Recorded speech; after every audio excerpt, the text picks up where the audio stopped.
আসসালামু আলাইকুম গাইস। বাংলাদেশ এবং ভারতের মধ্যে ঘটে যাওয়া বড়াইবাড়ি যুদ্ধের গল্পই শোনাবো আজ আপনাদের। তো চলুন ভিডিওটা শুরু করা যাক। তার আগে যারা এখনো আমাদের চ্যানেলটি সাবস্ক্রাইব করেননি তারা অবশ্যই আমাদের চ্যানেলটি সাবস্ক্রাইব করুন। সময়টা ভোররাত। বাংলাদেশ ভারত সীমান্তের কাছে একজন বাংলাদেশি যুবক সীমান্ত লাগোয়া খাল থেকে ফসল খেতে পানি সেচ দিচ্ছে। ভোরের আলো ফুটছে, কেবল সূর্য উঠতে দেরি আছে। এমন সময় সীমান্তের ওপারে লম্বা লাইন ধরে কিছু একটা এগিয়ে আসার দৃশ্য দেখতে পেলেন নাম না জানা সেই যুবক। চুপিসারে কাছে গিয়ে দেখলেন ভারতীয় সেনারা সীমান্ত অতিক্রম করে বাংলাদেশের দিকে এগিয়ে আসছে। যুবক আর দেরি না করে নিঃশব্দে গ্রামের দিকে ছুটে গেলেন। কিছু সময় পর ওইদিকে গ্রাম্য ডাক্তার লাল মিয়া দেখলেন গ্রামের পথে হেঁটে আসছেন ভারতীয় সেনারা।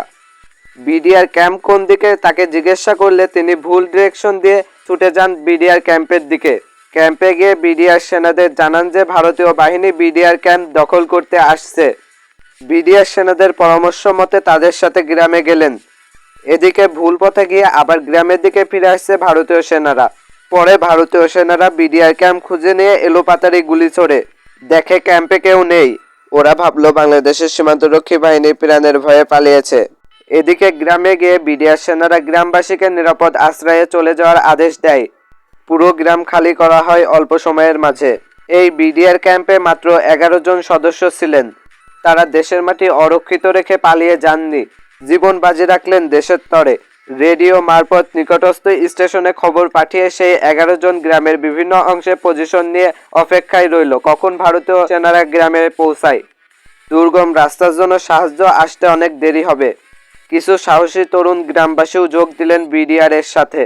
এদিকে বিডিআর ক্যাম্প খালি পেয়ে ভারতীয় সেনারা গ্রামের দিকে রওনা দেয়। পুরো এক ব্রিগেড ভারতীয় বাহিনী এসে গ্রামে ঢোকে। তা দেখে মোটেই ঘাবড়ালেন না বিডিআর সেনারা। আগের পরিকল্পনা অনুযায়ী অপেক্ষা করলেন। যখন দেখলো ভারতীয় সেনারা গ্রাম লুটপাট করছে তখন তাদের পিছু হটানোর জন্য ফাঁকা গুলি ছোড়া হয়। এতে ঘাবড়ে গিয়ে ভারতীয় সেনারা এলোপাতাড়ি গুলি ছুড়তে থাকলে পরিস্থিতি নিয়ন্ত্রণের বাইরে চলে যায়।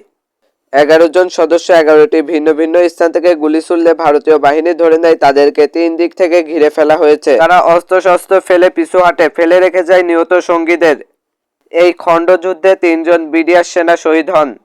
পরবর্তীতে বেলা 11:30 নাগাদ বিডিআর এর ইনফোর্সমেন্ট এসে পৌঁছায়।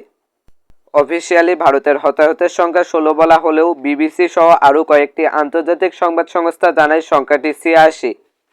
সেদিনের এই যুদ্ধে নাম না জানা ওই যুবক আর গ্রাম্য ডাক্তার লাল মিয়া যে অবদান রেখেছেন তা অবিস্মরণীয়। তো আজকের মতো এখানেই বিদায়। দেখা হবে পরবর্তী কোনো ভিডিওতে নতুন কোনো বিষয় নিয়ে। ততক্ষণ ভালো থাকবেন, সুস্থ থাকবেন। জুবাইর আহমেদ লাবিব ইউটিউব চ্যানেলটিকে সাবস্ক্রাইব করে চ্যানেলটির পাশেই থাকবেন। আসসালামু আলাইকুম।